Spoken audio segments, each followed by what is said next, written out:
محمد بن قاسم جب یہاں آئے نا ہندوستان میں، تو عجیب واقعہ لکھا ہے ان کے حالات میں۔ یہاں آئے تو نیا علاقہ تھا، ہندوستان کی سڑکوں سے چوکوں سے واقف نہیں تھے۔ جب تشریف لائے، راجہ دہر ان کے مقابلے میں تھا، جنگ کرنی تھی، لشکر لائے تو خود بھی ابھی 17 سال یا 19 سال کے جوان تھے، اور ساتھ بھی لشکر جوانوں کا تھا۔ ایک بزرگ تھے قافلے میں، بزرگ کہتے ہیں میری محمد بن قاسم سے ملاقات ہوئی تو میں نے اس شخص کے چہرے پر پریشانی دیکھی، شدید تکلیف میں دیکھا، تو میں نے کہا جرنیل مسلمانوں کے تو کس پریشانی میں ہے؟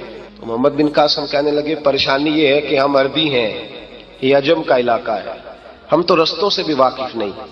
راجہ دہر سنا ہے بڑی فوج ہے، بڑی طاقت ہے، بہت پرانا یہاں کا رہنے والا ہے، چھوٹے چھوٹے مورچوں کا پتہ ہے، رستوں کا پتہ ہے، کیسے جنگ ہوگی؟ میں پریشان ہوں کہ مقابلہ کیسے ہوگا؟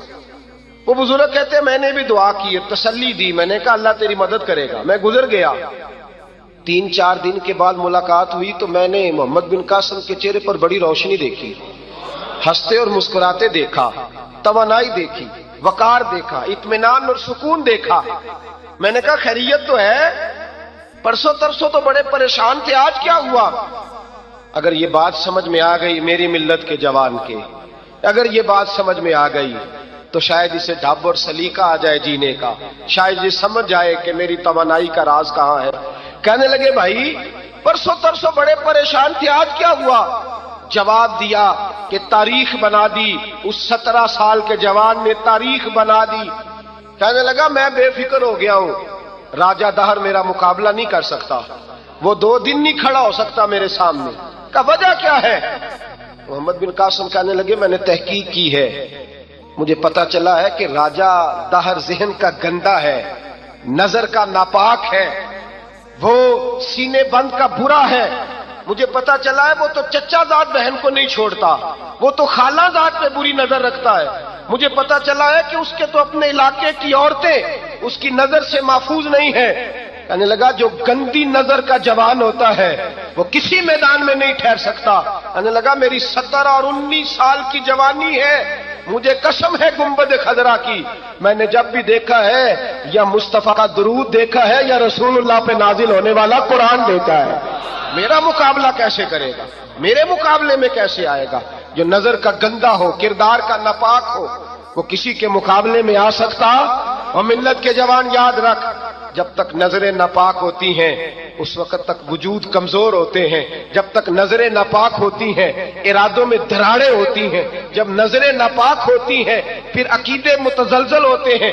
جب نوجوان کی نظر کے اندر عیب پیدا ہوتا ہے تو پھر اس سے نماز کی لذت جاتی رہتی ہے، قرآن پاک کا ذائقہ جاتا رہتا ہے، درود پاک کا ذائقہ جاتا رہتا ہے۔ اٹھائیے مسند امام احمد بن حنبل، میرے رسول کریم صلی اللہ علیہ وسلم کی بارگاہ میں صحابی نے آ کے عرض کی یا رسول اللہ میں بڑی اچھے طریقے سے وضو کرتا ہوں، ٹائم نکال کے مسجد آتا ہوں، حضور میں پابندی سے پڑھنے کی کوشش کرتا ہوں، لیکن اے معصوم آمنہ یا رسول اللہ میرا نماز میں دل نہیں لگتا، حضور میری طبیعت نہیں جمتی، میرا دوڑ جانے کو دل کرتا ہے، کوئی نسخہ بتلائیے۔ محبوب نے فرمایا تو اپنی نظر کو پاک کر لے، تیرے نبی کا وعدہ ہے تیرا نماز میں دل لگنا شروع ہو جائے گا۔ جب نظریں ناپاک ہوتی ہیں پھر انسان کوئی بھی مہم سر نہیں کر سکتا، اور جب نظر پاک ہوتی ہے، حضرت عبداللہ بن حذافہ جہاد کر رہے تھے، روم کے عیسائیوں نے گرفتار کر لیا، 1000 آدمی نے مل کے پکڑا، گرفتار نہیں ہوتے تھے صحابی، 1000 آدمی نے گھیرا ڈالا، گرفتار کر کے لے گئے، اور جب بادشاہ کے سامنے گئے تو وزیر کہنے لگا بادشاہ بندہ بڑے کام کا ہے، اگر ہمارے قابو آ گیا تو فائدہ دے گا۔ صحابی ہیں حضرت عبداللہ بن حذافہ، حضرت فاروق اعظم کا زمانہ ہے، اگر قابو آ گیا تو فائدہ دے گا۔ بادشاہ کہنے لگا کیوں، کیا خوبی ہے؟ کہنے لگے ہم 1000 آدمی تھے، یہ اکیلا قابو نہیں آ رہا تھا، 1000 آدمی تھے، اگر ہماری فوج میں شامل ہو گیا تو بہت بڑا جرنیل ملے گا۔ بادشاہ کہنے لگا کوئی مسئلہ نہیں، 2-3 چیزیں ہوتی ہیں بندے کو خریدنے کے لیے، خرید لیتے ہیں۔ بادشاہ کہنے لگا عبداللہ جتنی دولت تجھے چاہیے میں تجھے دے دیتا ہوں، میرے لشکر میں آ جا، معاذ اللہ اسلام چھوڑ دے۔ حضرت عبداللہ بن حذافہ کیا فرماتے ہیں بڑا تو بیوقوف ہے، میں نے دولت کمانی ہوتی تو مدینے میں بیٹھ کے تجارت کرتا، میں دولت کمانے نہیں نکلا، میں تو رسول اللہ کی رضا کمانے کے لیے نکلا ہوا ہوں۔